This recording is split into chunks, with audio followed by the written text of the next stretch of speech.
Miss Jacinta. Alright, so my question goes for both of you. Okay, for Miss NAIC. So, ano yung preparations mo for this year's Miss Universe Philippines competition? Hello everyone, good evening. Yes, with the preparation for the Miss Universe Philippines national pageant, it's very different from what I've done before because I competed for the Miss Universe Philippines NAIC last year, and from what I can say, it's really different in ways that with the training, with the diet, with the habits that I need to change from my usual day-to-day life.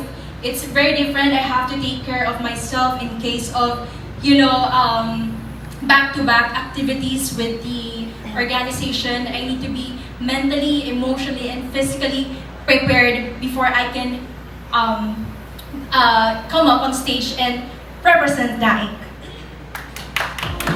Thank you. And for Miss Universe Cavite.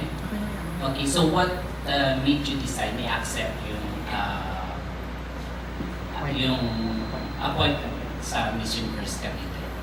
Alam naman po natin ang lahat na ang pagiging candidate sa Miss Universe Philippines is hindi siya madali. Like, it's very draining, yet very worth it lahat. So what makes me decided to join is I want to inspire young women and young girls na ako, just a background about myself, I was a very shy girl before.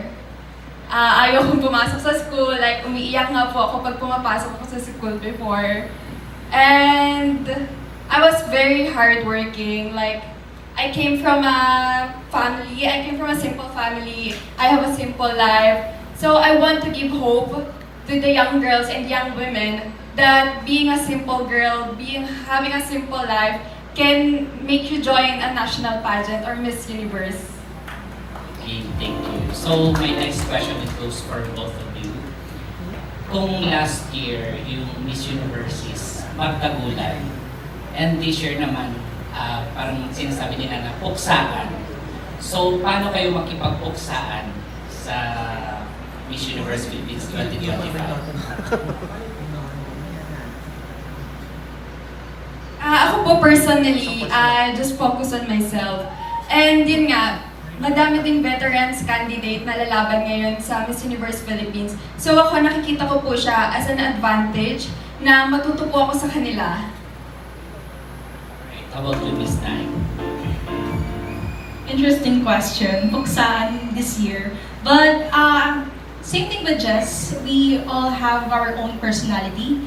We have our own strategy and how we will present ourselves in front of the audience. But for me, I think what I can offer to the audience, what I can offer to all the girls that I will be representing for the national pageant is my confidence, as well as my humility when it comes to my advocacy. Thank you, and that's all. Thank you so much, ladies, and of course, thank you so much, Pageant Talk. And now, let's go to Pageant Trend. Hello, good evening. This is Jay from Pageant Trend. First and foremost, I'd like to congratulate Madam Jacinta, and of course, to all the girls appointed Miss Universe Philippines candidates. To Kaye, we witnessed your journey to Miss Universe Philippines NAIC. So, what do you think is your improvement now that you are the official candidates of Miss Universe Philippines? Well, I think a lot of things happened, and there's also a lot of mistakes that I've done during that pageant last year.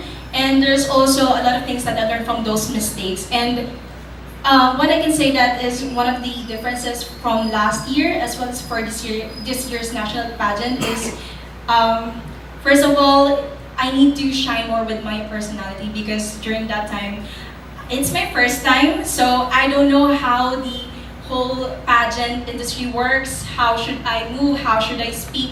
So with that experience, with the mistakes, with the correct things that I've done last year, I took that chance, that learning opportunity for me to use that as my advantage to shine more and bring out more of my personality of what I can show and offer to the world. Thank you so much. Mukhang well prepared na. Okay, let's move on to our Miss Universe Philippines Cavite. And of course, this is the first time to have appointed Miss Universe Philippines Cavite. Of course. Ayun, Jezreal, we all know that one of your advantages, of course, the height, and as well as you are always present in the social media platforms. So aside from this, what do you think is your edge among the other candidates? I think my edge po for the other candidates is my personality. I have an optimistic, I am an optimistic person. So, yun po, we all know naman that this pageant is sobrang stressful, and minsan it's draining. So, feeling ko po ang advantage ko ay nagagawa ko po siya or nagiging inspiration ko po siya. Thank you so much, and congratulations in advance. Once again, thank you so much, Pageant Trend. And now, let's ask our questions of Pageantology. Hello, magandang gabi Cavite. And of course, mabuhay and congratulations to our local director, Miss Universe Philippines Cavite and NAIC local director, and our future Vice Mayor, Mama Sita Remulla. Palakpakan naman dyan. Ayan, thank you so much for inviting. So of course, mga iha, can you please introduce yourself muna? Ilang taon na po ba kayo? Yeah, please introduce yourself. Doon sa mga, of course, we're live now, hindi pa namin kayo gaano kakilala in our viewers. So, please introduce yourself. And then after that, can you please give us 3 interesting facts about you na gusto nyo malaman namin? Thank you. Start natin kay Miss Nani. Hi everyone, to all the live viewers of our media partners. I am Kaye Pastelero, 23 years old, from Labac, NAIC, Cavite, and I am your Miss Universe Philippines NAIC 2025. Fun fact about me, I'm an adrenaline junkie. So last year I've done 2 different places in the Philippines because I'm a traveler. I like to wander, and something that etched in my mind is this quote or this advice that my auntie gave me. She said that to wander the Philippines first, to travel the Philippines first before I can explore other places outside the Philippines, because Philippines is so beautiful. There's a lot of places that I get to visit, and I didn't know the different cultures that we have here in the Philippines. And going there in different places, it helped me improve myself as well as know myself in a deeper level. And another fun fact about me is that I am an active person. What I mean by being an active person is that I always love to try physical activities. I do weightlifting, I do Muay Thai, I do hiking, every outdoor activities. I really love everything about it. So if you guys can invite me on that, I'm NG. And lastly, one fun fact about me is that I have an active TikTok account, and my first TikTok account got hacked. So basically, I did another one, and then Paris Hilton followed me back again for the second time. So that's the highlight of my 2024. So yes, again, I am Kaye Pastelero, and I'm your Miss Universe Philippines NAIC 2025. First, follow-up question lang kay Miss Paris Hilton. Bakit kanya pinalo ka na? Ulit.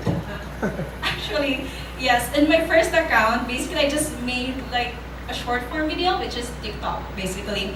And then I mentioned her name and something about her, and then she commented, and right after that, she followed me on TikTok. I was like overjoyed. I was literally crying. And after that my TikTok account got hacked, I made another one because I cannot recover it anymore. So I made another TikTok account, and then I made a whole story, not a fictional one, it's true.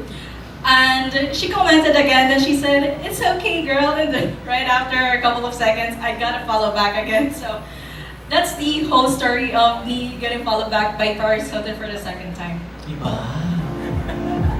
Diba? Kahit sa isang candidate ng Miss Universe Philippines na pinalo ni Paris Hilton. How about you, girl? Our Miss Universe Philippines Cavite. Hello everyone, I am Jezreal Ocampo, 25, and I am your Miss Universe Cavite. Facts about me is, I am a commercial model. I work with different brands. Kung makikita niyo po sa social media account ko, I work with big brands na din. And second is, I am a volleyball player. I am an athlete since I was in high school hanggang sa nag-college ako, which is naging scholar ako because of being an athlete or being a volleyball player.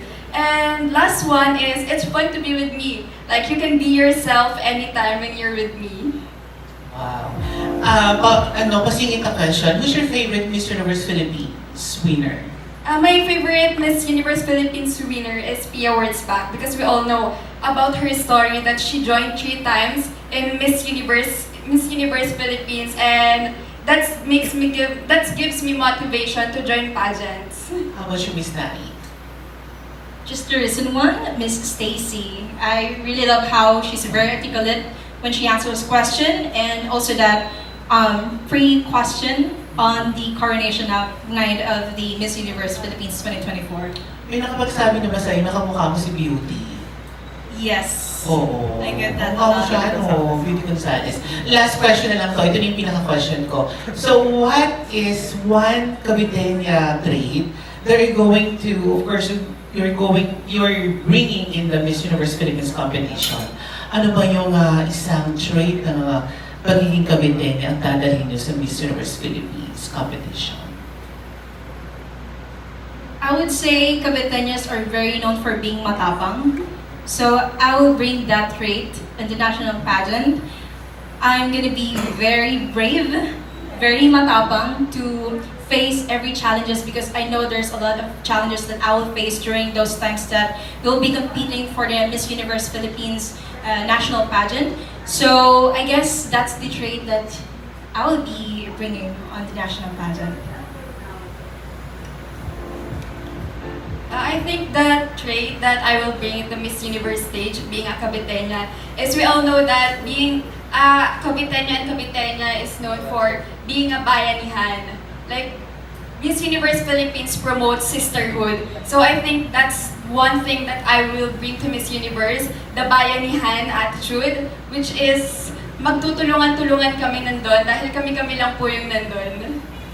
Alright, thank you so much. Sabihin ko lang, ang swerte niyong dalawang girls kasi si Mama Sinta yung local director niyo.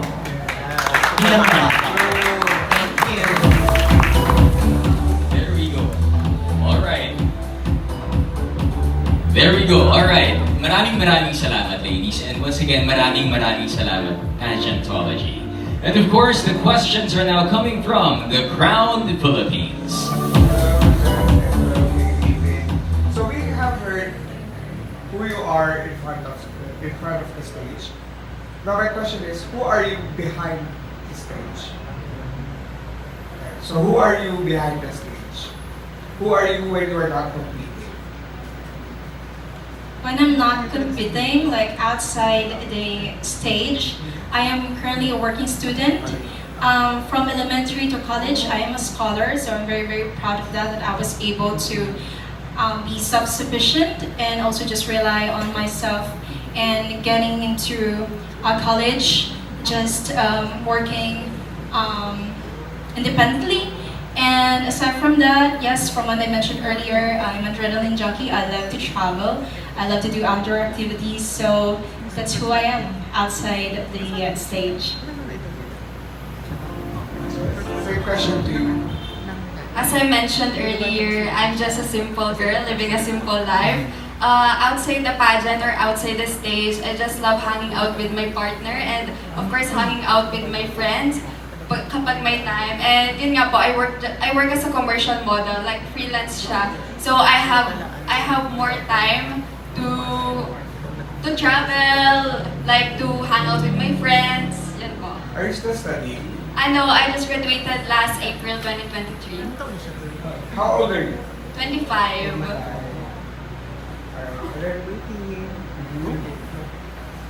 Very studying. So you have, how do you plan to highlight NAIC's culture in the universal stage? Well, NAIC is a small town here in Cavite, and we just got discovered by basically the national audience when the Miss Universe Philippines NAIC 2024 joined last year. So, from what I can bring on the table, or what I can bring on the national pageant, is the celebration of Pawikan, or Pawikan conservation here in NAIC. And I'm from Labac, and we have a Pawikan conservation facility here in Labac. And another fun fact, 12 years ago, I joined releasing those newly hatched eggs of the Pawikan. So I would like to bring the culture as well as how we preserve the Pawikans onto the national stage when I joined in the next couple of months. Miss Cavite, what part of the competition are you most excited about sa national stage? Actually po, I'm so excited sa lahat po ng part ng, or sa lahat ng part ng Miss Universe Philippines. I'm excited to meet all the girls, like all the amazing women, all their advocacies. O siguro basically lahat po talaga. I'm looking forward to it and I'm preparing for it. Thank you. Maraming salamat po. Thank you so much, ladies, for those wonderful answers. And of course, to the Crown Philippines. And of course, now the questions will be coming from the Philippine pageantry. Hello, good evening, Queens. And good evening, Cavite. I'm admitting that before I arrived here, I thought that I will be meeting official candidates of Miss Universe Philippines Cavite and NAIC. So I just learned before it started that you ladies were appointed to be the official representatives of Cavite and NAIC for Miss Universe Philippines 2025. My first question, by the way, I'm Tristan from the Philippine Pageantry. Nice to meet you, ladies. And congratulations to the organization for having the guts to appoint candidates, to appoint these two beautiful candidates to represent the towns and the city and the province of Cavite. Now, my first question is for the two of you, ladies. Why did you accept the appointment? Do you think you can bring Cavite and NAIC to the top 5 of Miss Universe Philippines 2025? Quick backstory. Every weekend we do NAIC Got Talent, and basically we were also included in that. And then on our last NGT, we were asked by Madam Jacinta if who wants to be a candidate for the Miss Universe Philippines NAIC Miss Universe Philippines 2025. And I know that in myself, when we were asked that question, that I really wanted to join. I wanted to push myself on my limits, so I accepted the challenge to be an official candidate of the Miss Universe Philippines 2025. And just being asked that question, if who among us wants to join, it also gave us, Madam Jacinta gave us the trust and also the kumpiyansa that we can do it. So if other people see that we can do it, they have the trust that we can bring NAIC and Cavite onto the top 5, then we can do it. Same question, Miss Cavite. Kaye and I has the same story po, how Madam Remulla asked us to be the Miss Universe Philippines, NAIC and Cavite. So and both of us naman po are preparing and we're ready for the Miss Universe Philippines. So kung ano man po yung ibigay ni Lord, it's okay. So ang sa amin na po is we will do our best to represent NAIC and Cavite at the Miss Universe Philippines stage. Very good, ladies.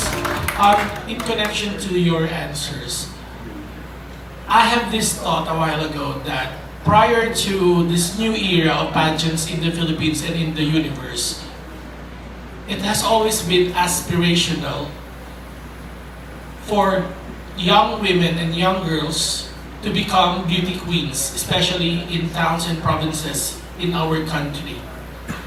If you are going to choose only one among these two very specific words, choose one, why, and please connect it to your personality. Which would you rather choose? To be inspirational or to be aspirational? Aspirational. I think I would choose to be aspirational because me as a woman, and me as a content creator, and me as a queen, I think that being inspirational just gives the emotions, the motivation, and just the inspiration for a young woman or a young girl to be just inspired to do something.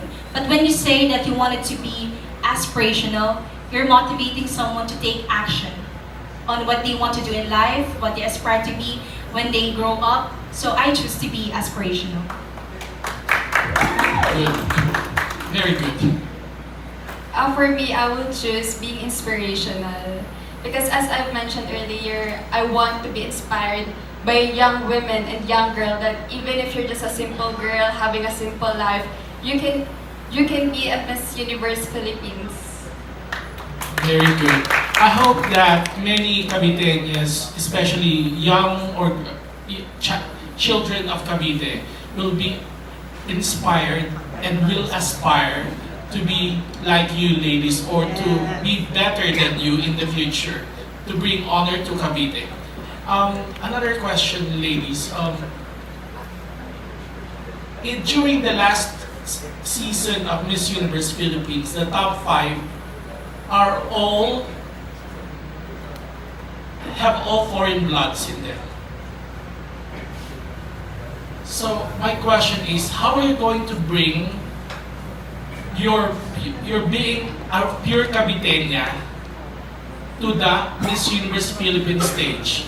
And how are you going to use it to catapult your candidacy and become Miss Universe Philippines 2025?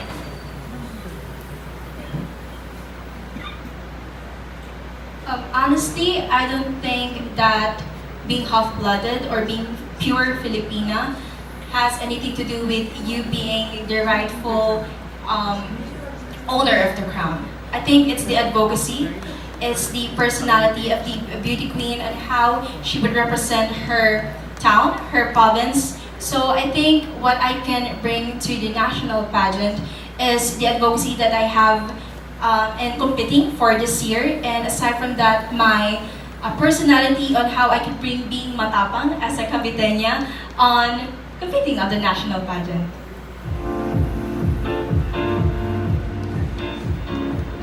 I think it doesn't matter naman po if you're a half-blooded or you're pure Filipina. For me, my advantage is that I have a very supportive team. I have a very supportive family and friends. I have a very supportive partner. And of course, we have very supportive Madam Jacinta Remulla. And I think it's one of the edge we have. And yun po siguro yung kaya namin dahil sa Miss Universe stage na we are family. We have supported by everyone in NAIC and in Cavite. Thank you, ladies. But as I end my question, my last question would be again for Miss NAIC. What is your message to Miss Paris Hilton, especially that her house was burned down in Pacific Palisades in California? She's one of the victims. So your message now to Paris at this sad time. I actually heard of that news that most of the houses of the celebrities around Los Angeles were burned down. But with the message that I have with Paris Hilton that I still yet to DM later, just kidding. In these trying times, I know that you're living, as what she always say. So I know that in these challenges that she's facing right now, especially that she has children already, is to keep on living, keep on thriving, and I know that you will get out of that situation and to always be resilient. Thank you, ladies. Congratulations and best of luck. Once again,